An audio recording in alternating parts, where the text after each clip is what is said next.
commitment to build an Africa that works for its young people, an Africa that competes globally, an Africa that industrializes sustainably, and an Africa that helps shape the future of our world. This is the Africa we want. Excellencies, as I welcome our distinguished leaders to come and deliver their official statements, it would be great to reflect on a number of defining questions. What model of growth will define Africa's future prosperity? How can Africa industrialize at scale in ways that are more sustainable, more inclusive, and more competitive? How do you ensure that the partnership between Africa and France is truly equitable, future-oriented, and capable of delivering shared prosperity in an increasingly complex and competitive world? Excellency, distinguished ladies and gentlemen, it is now my distinct honor to welcome to the stage our first speaker, who is our gracious host and co-convener. He is a champion for African economic transformation, an increasingly influential voice in shaping Africa's place in the world, and is very committed to positioning Africa not at the margins of the global economy, but at the very center of its future. Please welcome to the stage His Excellency Dr. William Samoei Ruto, President of the Republic of Kenya. Karibu, Mr. President.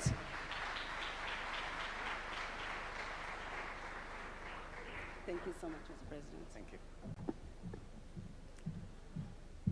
Your Excellency Emmanuel Macron, President of the French Republic and co-chair of the Africa Forward Summit 2026. Excellencies, heads of state and government, honorable ministers, captains of industry, distinguished delegates, ladies and gentlemen. It is a profound honor and privilege to welcome you to the Africa Forward Summit 2026 here in Nairobi, Kenya, the cradle of humankind, the birthplace of our shared human history, and the origin of wonder. Wherever you come from, you are not merely visiting. You are returning to the very beginnings of humanity. And so, with warmth, friendship, and pride, I say to you all, welcome home. Bienvenue chez vous, karibuni nyumbani. We gather, ladies and gentlemen, at a profound, consequential moment in global affairs.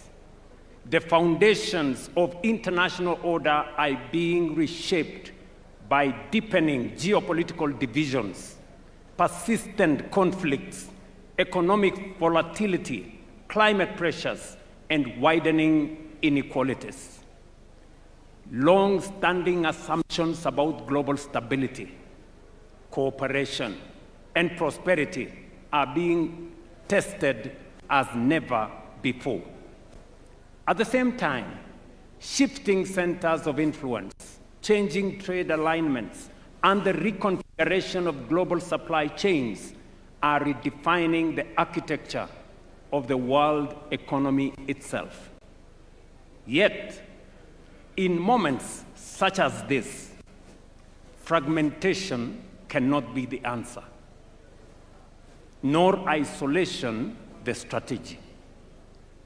The times before us demand stronger cooperation, renewed multilateralism, and partnerships grounded not on hierarchy, but in sovereign equality, mutual respect, and shared responsibility. It is not how we do it. It is in that spirit that we convene this summit, grounded in our shared conviction that enduring partnerships must not be built on dependency, but on sovereign equality, not on aid or charity, but on mutually beneficial investments, and not on extraction or exploitation, but on win-win engagements. Excellencies, ladies and gentlemen, Africa and France have a unique opportunity to forge a forward-looking partnership that delivers shared progress while advancing Africa's long-term economic transformation.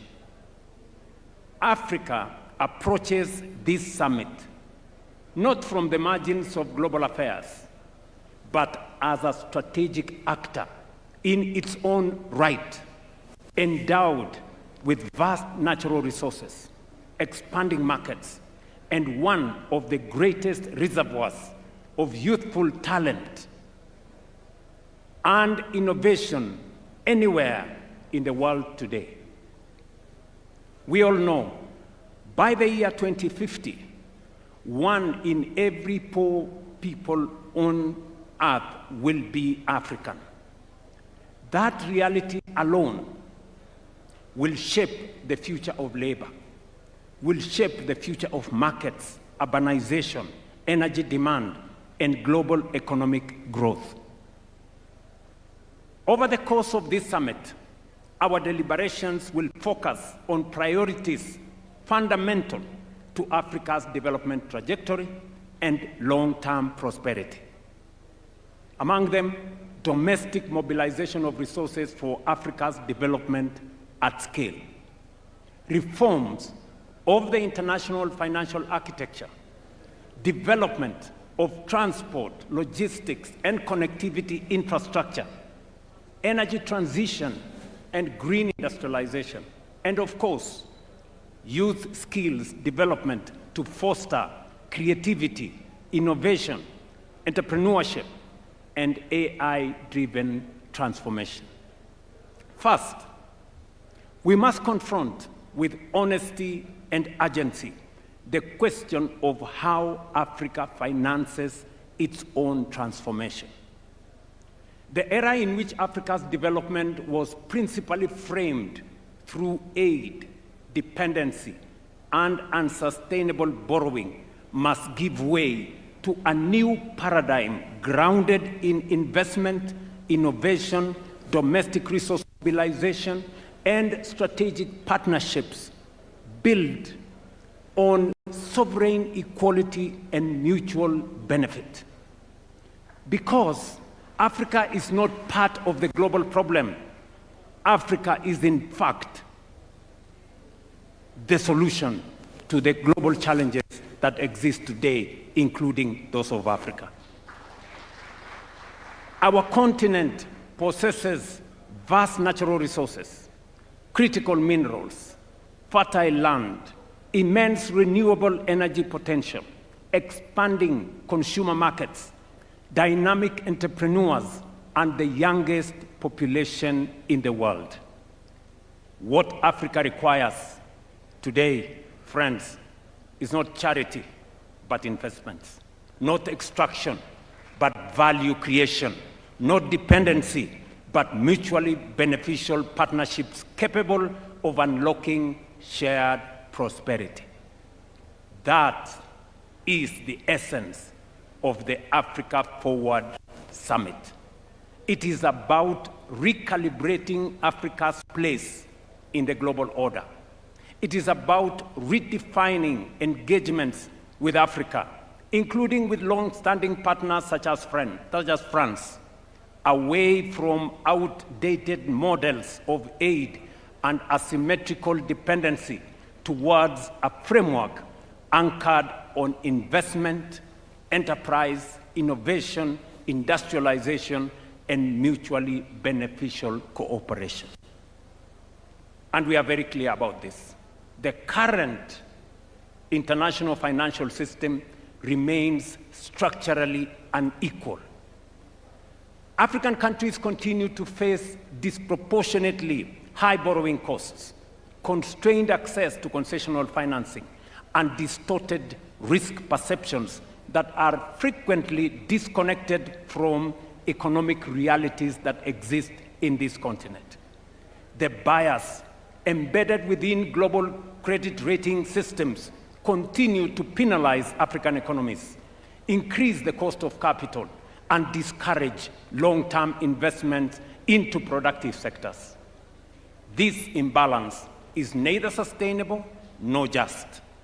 It is one of the principal constraints on Africa's ability to finance infrastructure, industrialization, climate adaptation, and economic transformation at the scale that is required.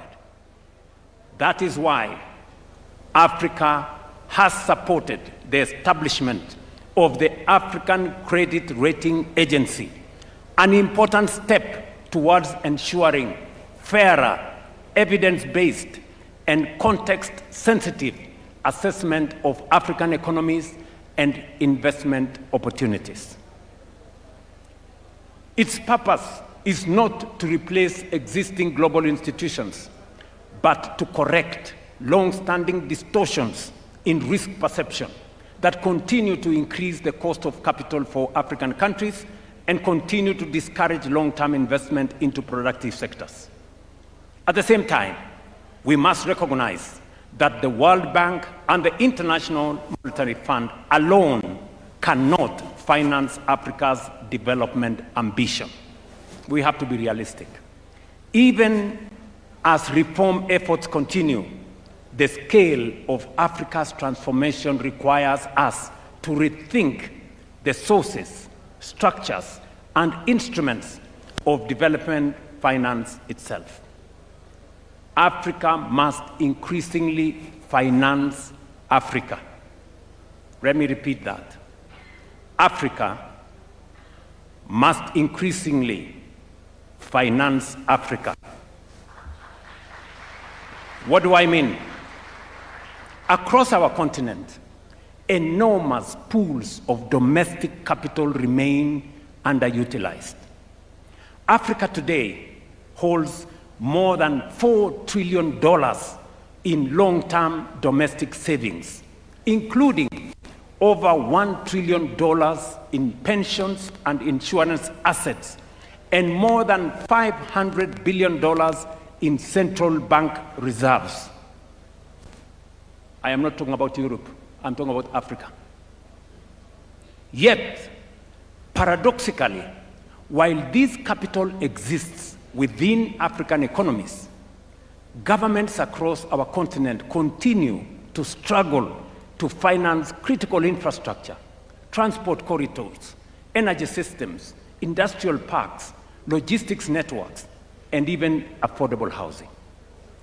There is capital in Africa, but Africa's development projects remain starved of financing. The issue, therefore, is not liquidity. It is risk architecture. That is why Africa is laying the foundation of a stronger, more resilient, and more self-sustaining financial architecture.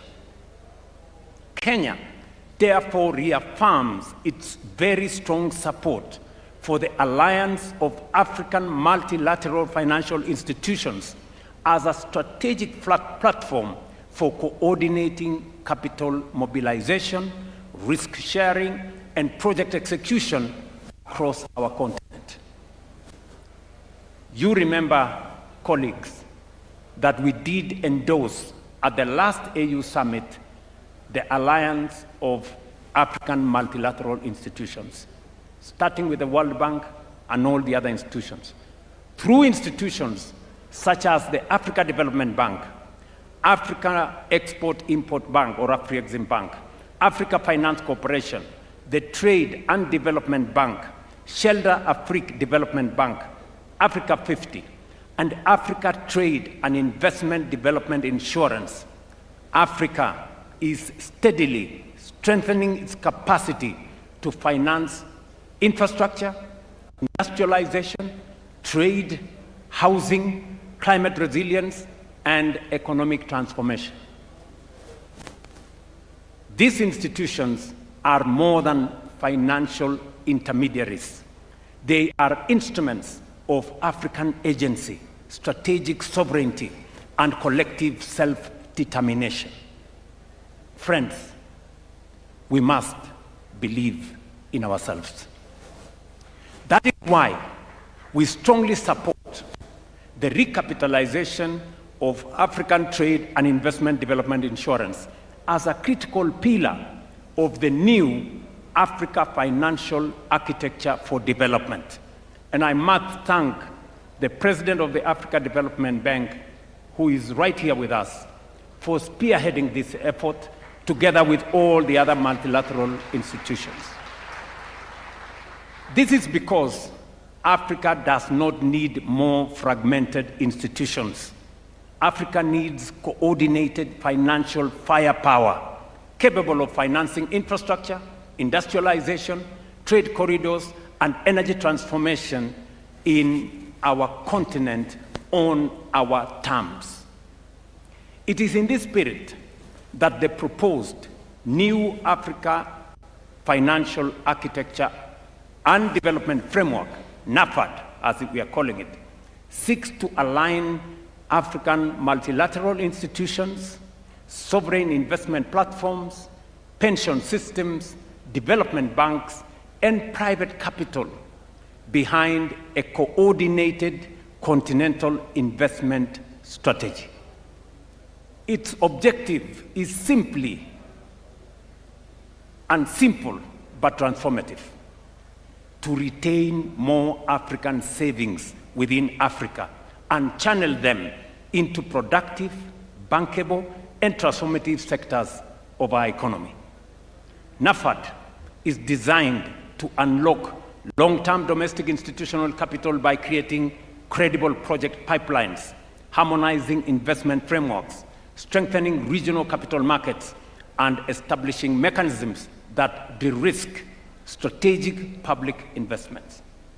By lowering risk and risk perception and improving project preparation, African pensions and insurance funds will be better positioned to invest confidently in infrastructure, industrialization, energy, housing, and regional connectivity projects across our continent. And by the way, I am still talking about resources that are African, our own resources. Ultimately, NAFAD represents Africa's collective effort to build financial sovereignty by aligning African institutions, African savings, and African capital markets behind Africa's development priorities. And Kenya has already begun implementing the elements of this vision through the establishment of the National Infrastructure Fund, a platform designed to mobilize long-term domestic capital into strategic national projects. Already, our new National Infrastructure Fund has mobilized approximately $1 billion in the last 4 months, demonstrating the enormous potential that exists within African economies themselves. And this is money we have just mobilized here in Kenya. As government, we are deliberately partnering with the private sector to build confidence, reduce risk, and crowd in investment into transformative public infrastructure. Our objective is simple: to create credible mechanisms through which private capital can participate securely and profitably in Africa's growth story. Kenya's experience demonstrates what domestic resource mobilization can achieve. Over the last 3.5 years, we have mobilized nearly $4 billion locally for our affordable housing program. Through innovative domestic financing mechanisms, we are investing in housing, creating jobs, supporting enterprise, and expanding home ownership, while restoring dignity to millions of Kenyan citizens. This experience demonstrates a fundamental truth: Africa can generate substantial development resources internally when institutions are strong, policies are credible and predictable, markets are trusted, and citizens themselves become active participants in nation building. Excellencies, infrastructure development remains one of the most decisive foundations of Africa's economic transformation and continental integration. Africa's infrastructure financing gap continues to constrain productivity, continues to increase the cost of trade, weaken industrial competitiveness, and fragment markets across our continent. According to the Africa Development Bank, Africa requires between $130 and $170 billion annually for infrastructure investment, with financing gaps estimated at between $70 and $100 billion every year. Bridging this gap will not happen through public borrowing alone. It requires innovative financial instruments, blended finance mechanisms, de-risking facilities like the one I have talked about, and strong public-private partnership capable of unlocking institutional capital at scale. But the broader challenge before us is continental. We must accelerate investment in transport corridors, in ports, rail systems, roads, aviation connectivity, and integrated logistics ecosystems capable of binding Africa together into one competitive economic space under the Africa Continental Free Trade Area. Because Africa cannot trade effectively with itself while its economies remain disconnected from one another. Connectivity is not merely about infrastructure. It is about competitiveness. It is about regional value chains.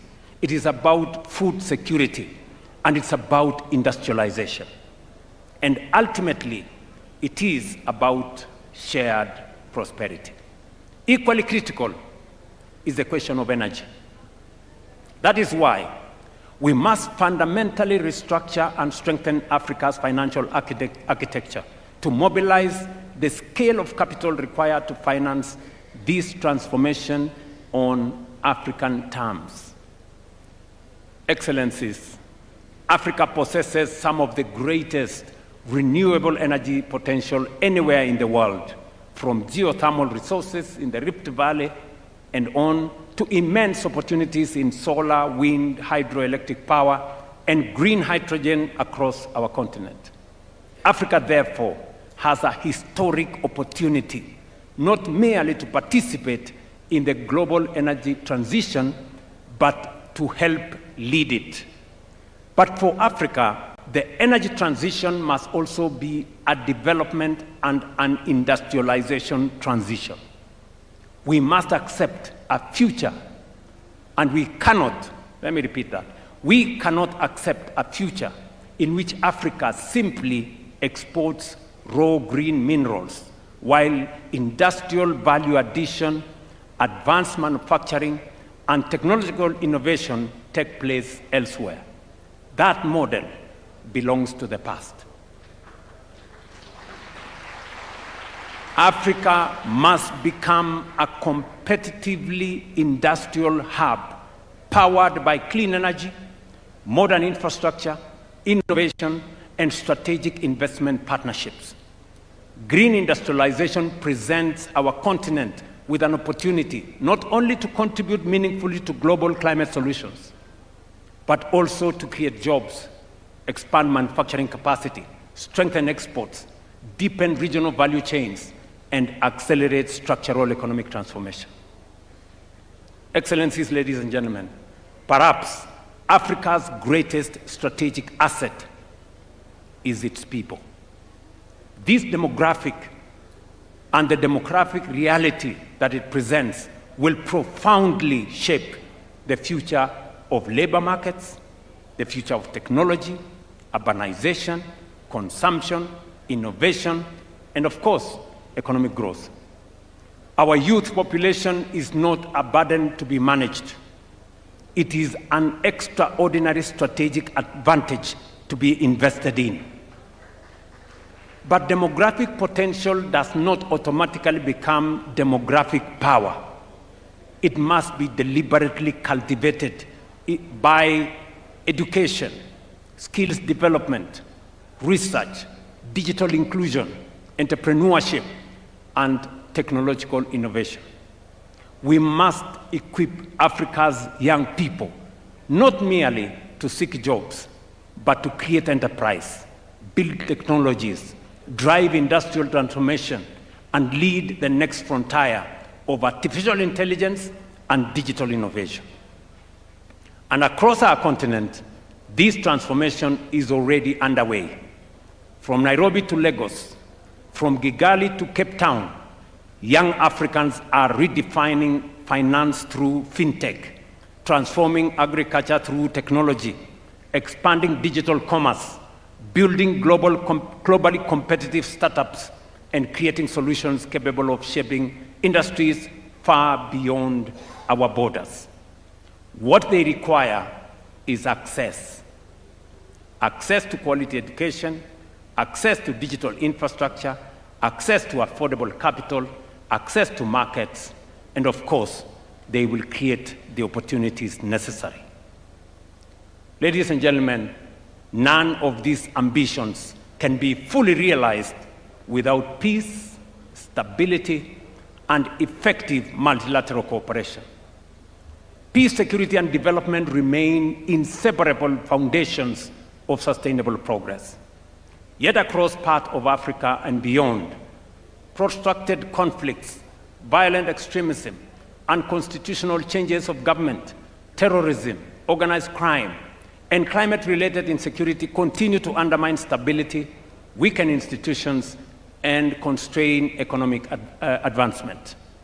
Current estimates indicate that Africa accounts for nearly 40% of active armed conflict globally and close to half of all internal displacements worldwide. These figures underscore both the scale but also the urgency of the challenges confronting our continent. We must therefore reaffirm our collective support for African-led peace and security mechanisms, including the Africa Union Peace and Security Architecture, predictable financing, institutional capacity, and international cooperation in support of lasting peace. But lasting peace cannot be secured through military response alone.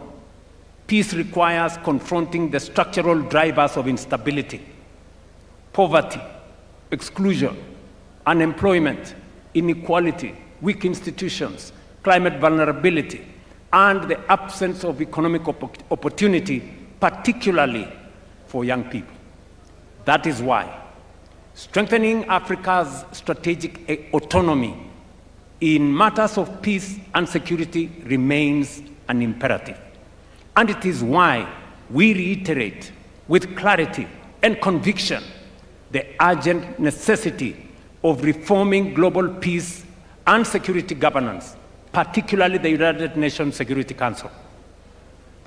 It is both indispensable and unconscionable that a continent of nearly 1.5 billion people, represented by 54 sovereign states and constituting one of the largest blocs within the United Nations, continues to remain excluded from permanent representation on the Security Council. Such inequality, ladies and gentlemen, such inequality erodes legitimacy, undermines credibility, and diminishes confidence in multilateral systems itself. No global governance architecture can credibly claim to be democratic, to be representative, to be just, or fit for purpose, while a substantial part of humanity remains absent from the table where the world's most consequential decisions are made. The time has come, therefore, for the international community to recognize, without ambiguity or without delay, that Africa cannot and will not and must not remain subject to decisions taken without its equal voice on the table. The reform of the Security Council is not merely an institutional adjustment. It is a moral obligation, It is a strategic necessity. It is indispensable to restoring trust, legitimacy, and confidence in the international order itself. Kenya, therefore, remains steadfast in its support for the common African position as articulated in the Ezulwini Consensus and the Sirte Declaration, which calls for Africa to be accorded permanent representation on the Security Council with all the prerogatives and privileges of permanent membership, alongside additional non-permanent seats. Excellencies, ladies and gentlemen, Africa does not need privilege, but fairness. We don't need exclusion, but inclusion. We do not seek confrontation, but partnership anchored on mutual respect, shared responsibility, and of course, shared progress. This summit, therefore, presents us with an opportunity to define a new era of engagement between Africa and its partners, an era based not on dependency, but on dignity, not on extraction, but on value creation, and not on short-term transactions, but on long-term shared prosperity. Because the Africa we envision is an Africa of confidence, an Africa of ideas, an Africa of innovation, an Africa of enterprise, an Africa that believes in itself, invests in its people, mobilizes its own resources, and engages the world as an equal partner in shaping balanced, prosperous, and peaceful global future. Africa is rising, determined to shape its own destiny, and increasingly prepared to shape the future of the world itself. That is the Africa Forward agenda. An agenda grounded not on dependency, but in sovereignty. Not in vulnerability, but in resilience. And not in limitation, but in possibility. That is the Africa whose time has come. Excellencies, ladies and gentlemen, Kenya is deeply honored to co-host this summit here in Nairobi. We look forward to productive deliberations, practical outcomes, and enduring partnerships capable of advancing prosperity, stability, dignity, and shared progress for our people and for future generations. I thank you for your kind attention. Thank you very much.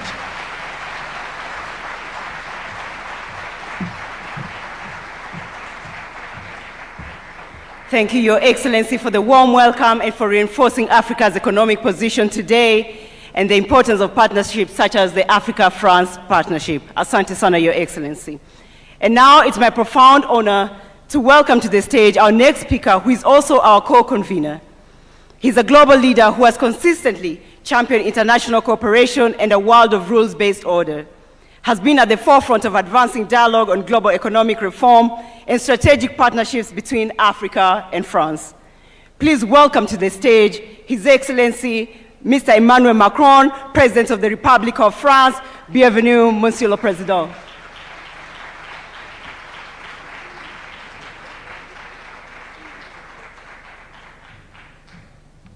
Thank you so much. Mr. President, dear William, Your Majesty, Head of States and Governments, Secretary General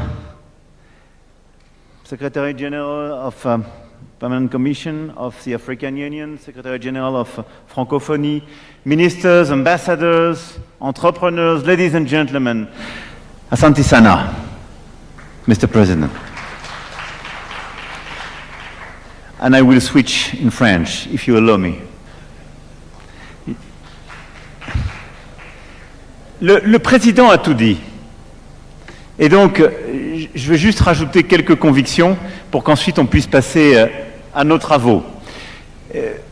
C'est un nouveau type de sommet, c'est une nouvelle philosophie, et donc nous allons aller au bout de cette philosophie. D'abord, ce sommet a commencé par des rencontres de la jeunesse, des entreprises, de la culture, du sport. Et d'ailleurs, nous allons juste après meeting with the captains of industry with whom we'll be able to discuss things. But deep down, the conviction that I wanted to share with you is that the agenda that Africa and France need to have, the one that I stand for, must not look backwards, but just look straight ahead. As President Ruto just said, we need to keep our eyes ahead. And what I have been trying to do for 10 years now is to construct a relationship which looks backwards with lucidity, and we've been working with Cameroon, Rwanda, Algeria, and several other nations, and with which looks with bravery at the present, looking at our necessity of culture, activity, looking at co-development and co-investment, and which is built on respect for the fact that Africa has its own agenda. The relations between Africa and France, as we see it, as the way we want to implement, are built on courage, respect, and a will to have a shared agenda. That's what we've been working on for 10 years. We spoke about it yesterday, so I won't go into it now. Why am I so convinced that this is the right way 10 years down the track? Because the challenges of Africa and Europe are shared challenges. We all want peace, prosperity, sovereignty. Europe has always been fighting for this, and after the Second World War, the EU was built on this struggle for peace and sovereignty, and now the European agenda is indeed one built on strategic autonomy so as not to depend on American or Chinese power, and when we want to defend the rule of law, international law, we believe in equality, in equal footing trade relations. We defend the climate. That is what Europe is all about.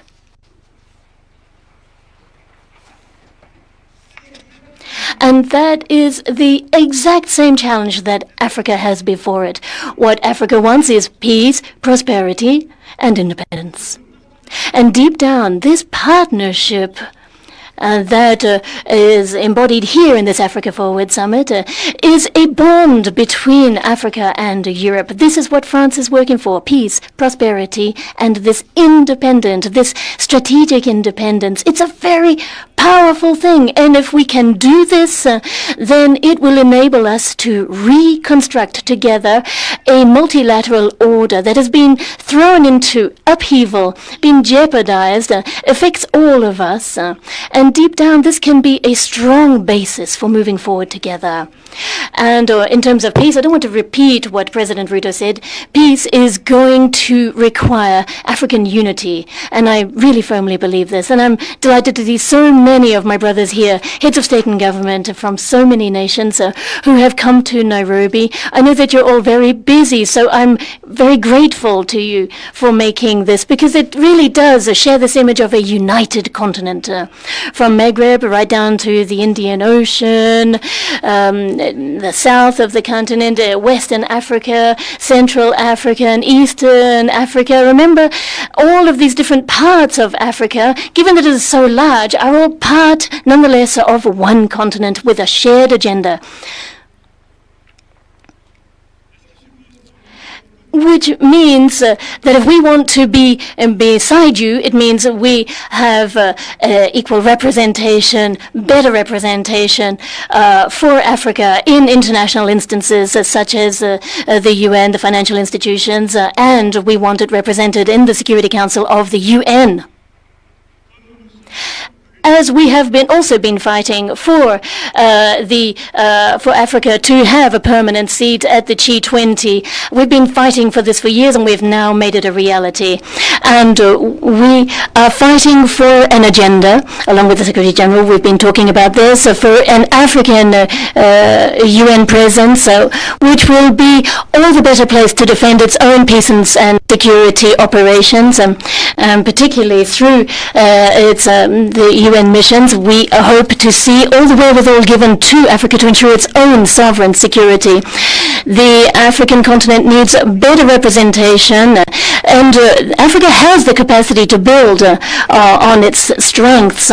So what we stand ready to do is assist you financing that with a reworked security arrangement which is respectful of the sovereignty of each African country, but never eclipsing each nation's sovereignty. And I'm delighted to hear from your introductory remarks a moment ago that we can build together a shared agenda to overcome the peace and security challenges that we face, and continue to work together so that the whole of the UN can move forward on a more equitable basis.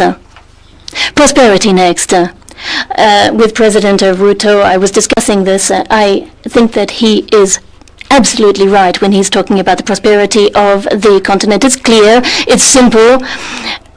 No, what I'm offering is not to offer assistance. Those days are behind us, and we know that there are budgetary challenges in some instances, security challenges in others. These are realities that we need to be realistic about, but we need to rethink our North-South relations, and we need to look with lucidity at all of the cross-cutting benefits that Africa can derive from its diaspora. Those who are working very, very hard in many, many of our countries and send remittances back home are another important lever that we must not overlook.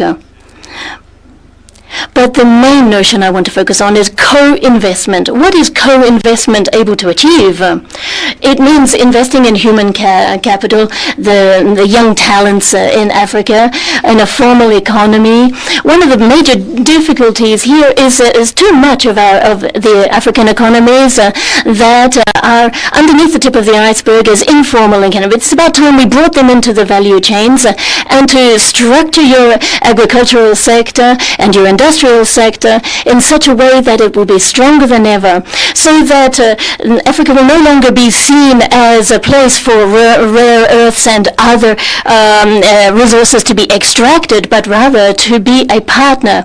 So we are working towards a transformation of investment relations, investing in value chains, energy, sustainable development, building on your strengths and your youth and your talent. And this is what the Business Roundtable is hopefully going to enable us to structure by looking at investing in AI, health, the blue economy, and sustainable agriculture. So what we need to do is look at the partnership that we want together through a logic of investment. And this is where we see this agenda of prosperity and sovereignty altogether.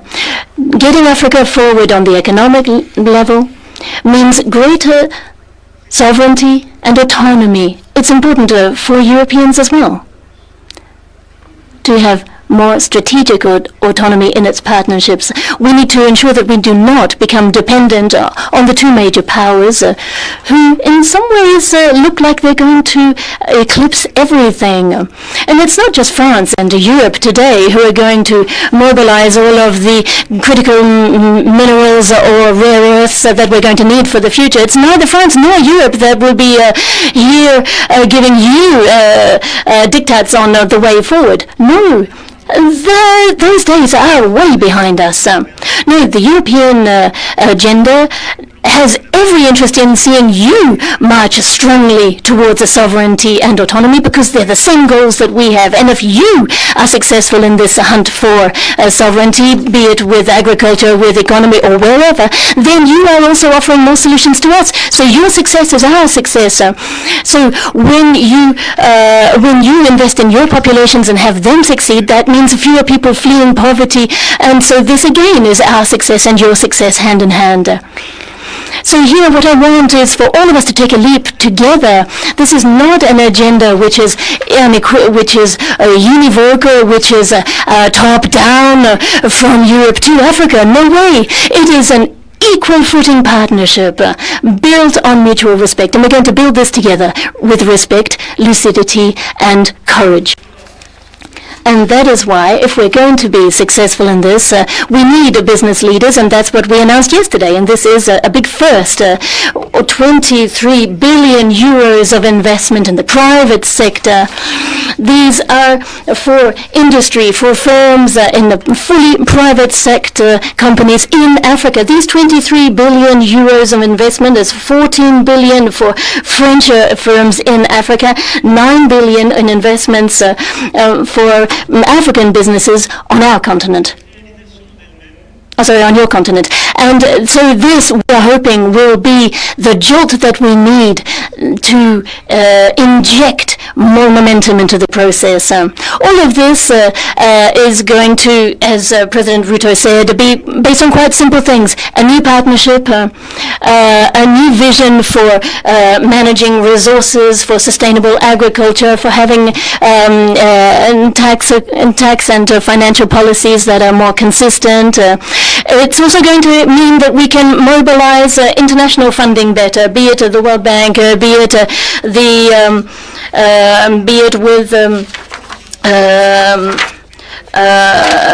the IMF and with other international, with special drawing rights, with all kinds of mechanisms and debt restructuring that can move us all forward.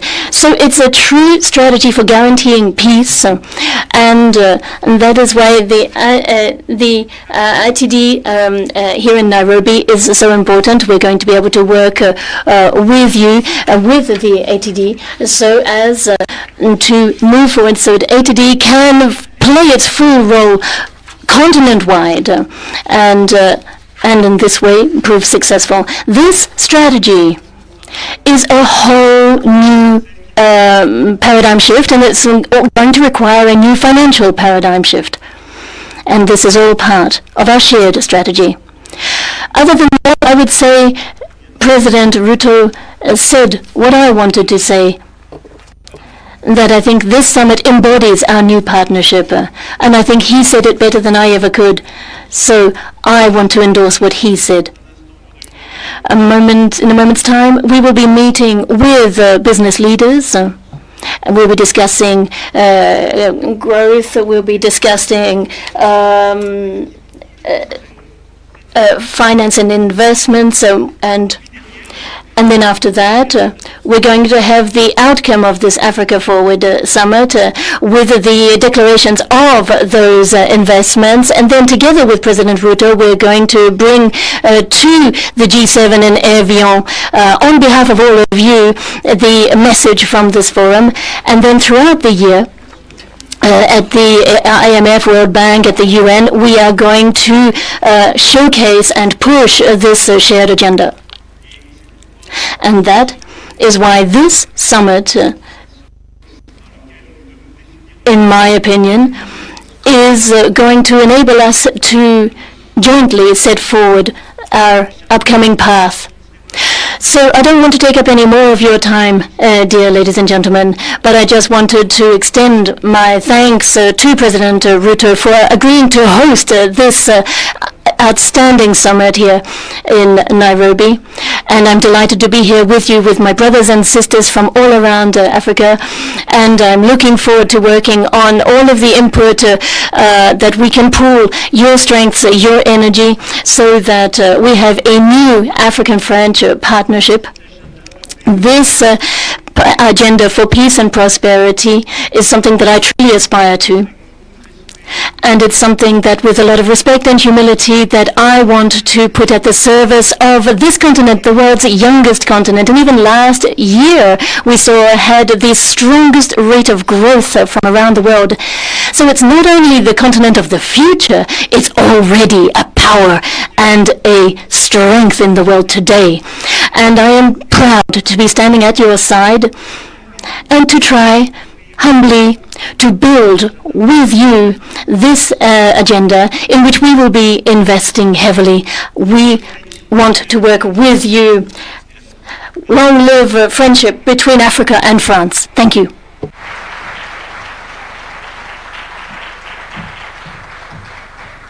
A warm, big round of applause for His Excellency. Thank you, Mr. President, for reinforcing the shared opportunities between Africa and France to continue working together. And now I'd like to please welcome on stage one of the world's foremost champions of multilateralism, peace and security, sustainable development, and global solidarity. Please welcome to the stage His Excellency, Mr. Antonio Guterres, Secretary General of the United Nations. Welcome, Your Excellency.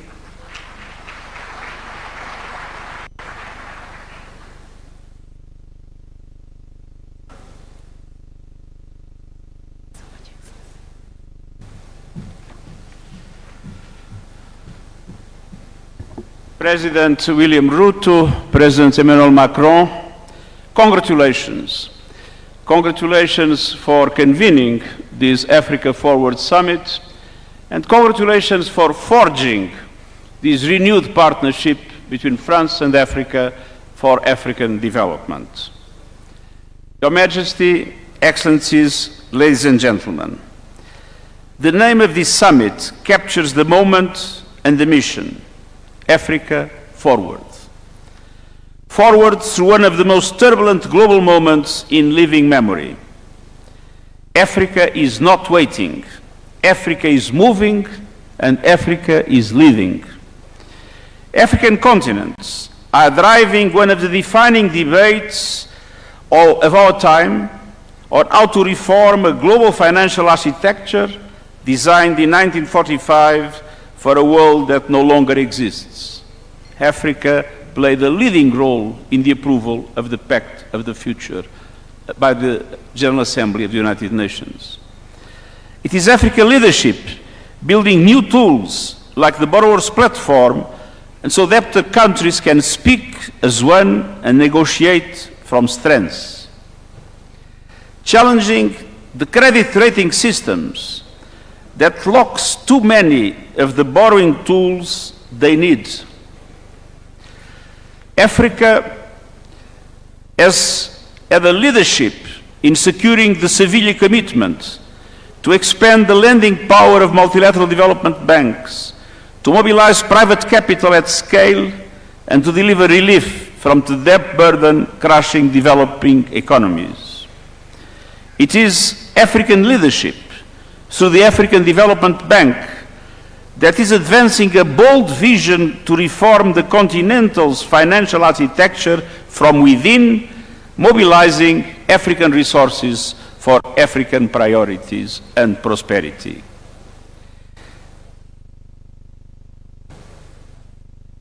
Africa is driving a UN framework convention on international tax cooperation so that countries are no longer cheated out of what is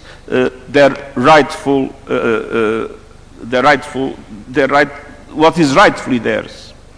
And I want to praise the African leaders that have understood that it is absolutely essential also to do everything with the adequate policies and strategies to mobilize a much stronger share of national resources in order to be able to accelerate the development of the continent.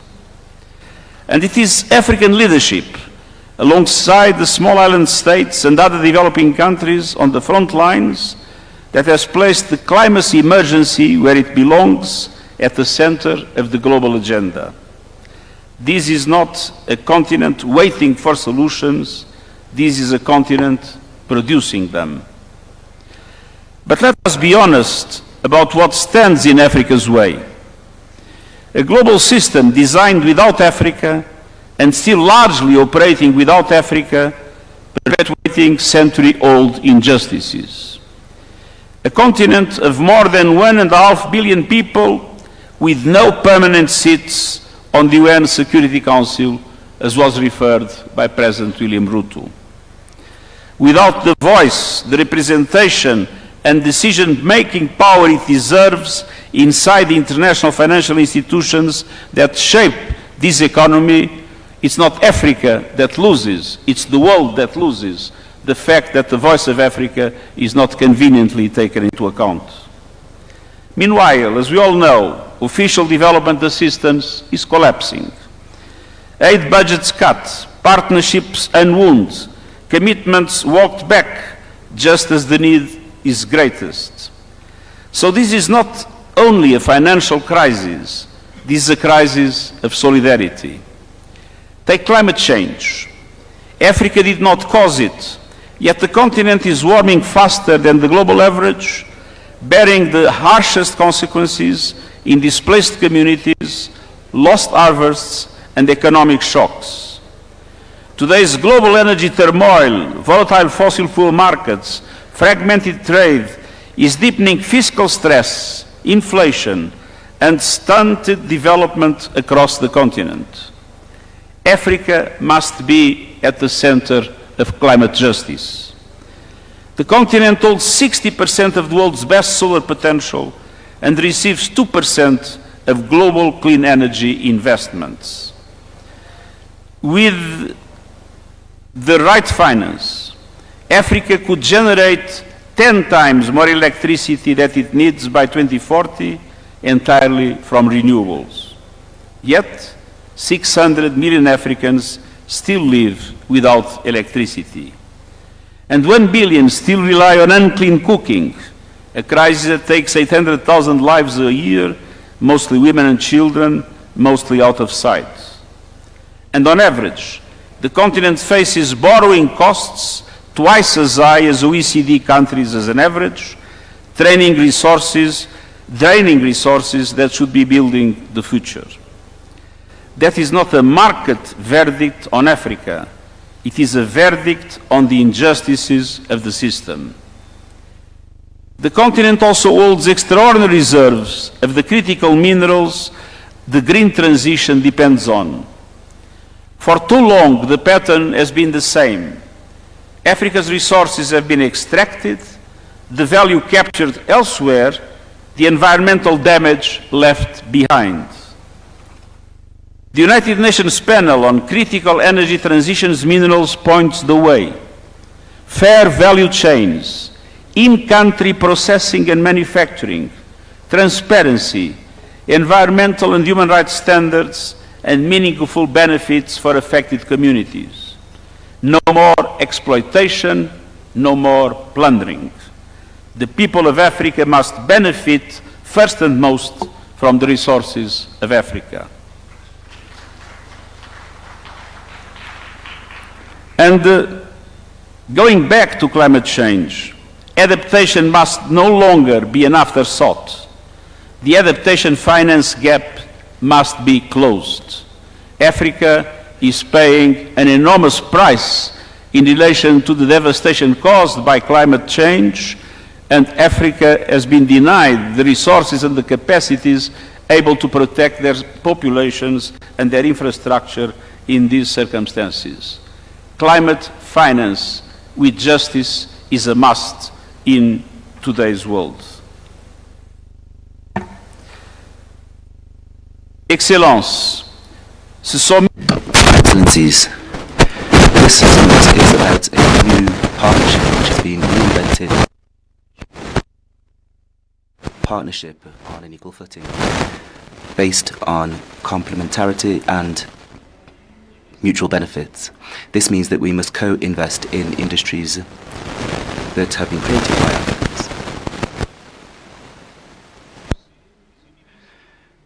Strengthening universities and African research institutions, developing African capacities in artificial intelligence so that AI can be shaped by African data, African languages, African researchers, and African leadership. Building partnerships which are built on the roadmaps of Africa, the free trade areas in Africa, the Agenda 2063, and the national development priorities. And this means funding African priorities with fair conditions for all, with capital that is accessible. The biggest transformation of this century is not a market but a generation. And by 2050, 1 out of 4 people on the planet will be African. Jana katika do rosto da nueva alianza. في كل مكان في هذه القارة الذين cultivating and they are asking for inclusive democratic governance and responsible institutions. Dear friends, the continent is not just an African challenge. When Africa succeeds, the entire world wins.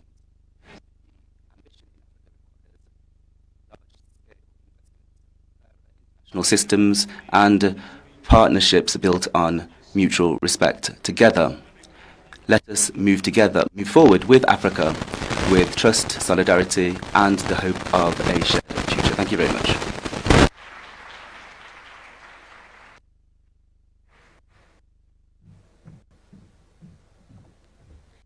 Another big round of applause for His Excellency. Thank you so much. And now I'd like to welcome our next speaker, who is a distinguished African diplomat, currently leading Africa's premier continental institution.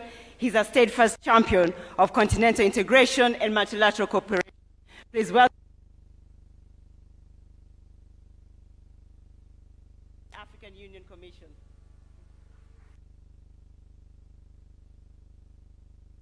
Monsieur William Ruto, président de la République du Kenya, Excellence Monsieur Emmanuel Macron, président de la République française, co-initiateur du sommet Africa Forward, Excellences, Mesdames et Messieurs les chefs d'État et de gouvernement, Excellences, Monsieur le Secrétaire général des Nations Unies, Mesdames et Messieurs. D'emblée, j'aimerais adresser nos remerciements au Kenya pour l'accueil de cet important événement.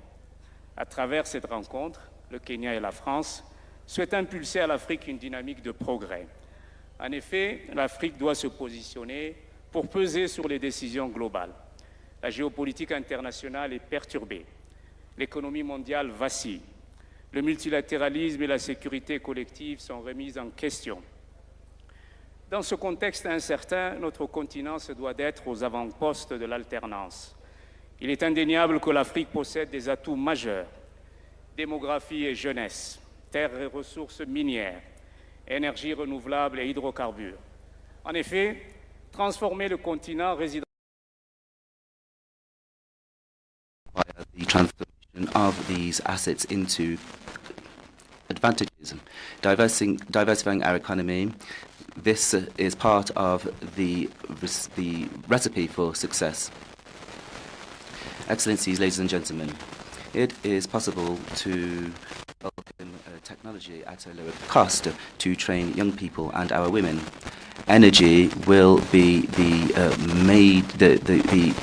major factor.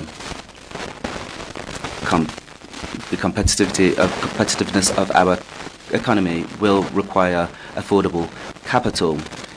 It is estimated that $690 billion, with 80 billion of illicit financial flows and 115 billion in annual additional costs.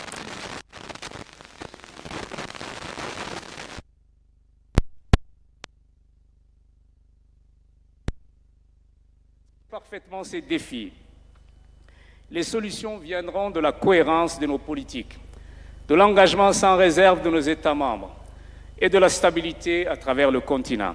Les institutions multilatérales sont appelées à être proactives. More balanced partnerships and the cost of development are fundamental principles of global governance. Africa stands ready to take on greater responsibility on the international stage and in particular in the global south. Excellencies, ladies and gentlemen, peace and stability are an important challenge on the continent. security must no longer be an obstacle to investment on our continent. It is therefore imperative to ensure that we do this without hesitation. The African Union Commission has made this an absolute priority. It has become irrelevant when I listened to our presidents here, in particular President Ruto. He touched upon all the issues I wanted to raise, but let me conclude my very brief remark by saying this.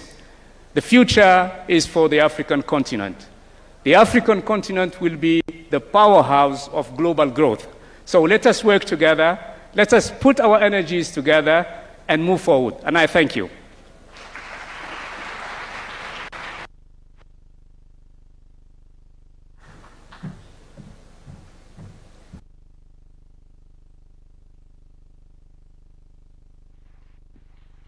Your Excellencies, please allow me to briefly highlight the high-level roundtable discussions that will continue throughout the day.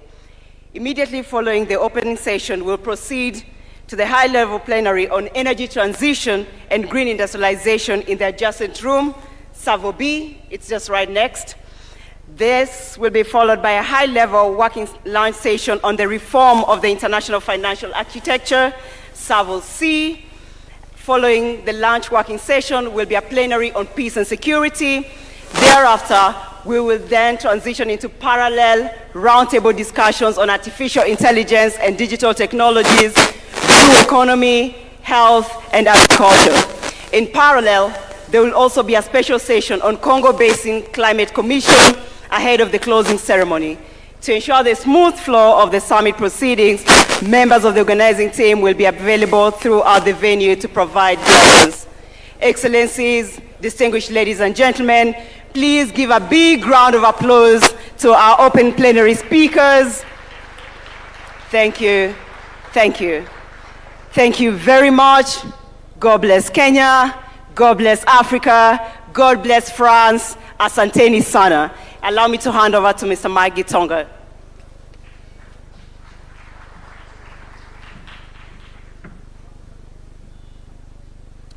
Thank you, Vivian. Let's give a clap for Vivian for great moderation. Your Excellencies, that brings us to the end of this session and would like to now invite all the presidents and heads of state to a family photo, which we are going to take right here on stage. So I'll kindly request that all the Excellencies for a family photo before we exit. All presidents and heads of state to kindly just be here on stage for a family photo.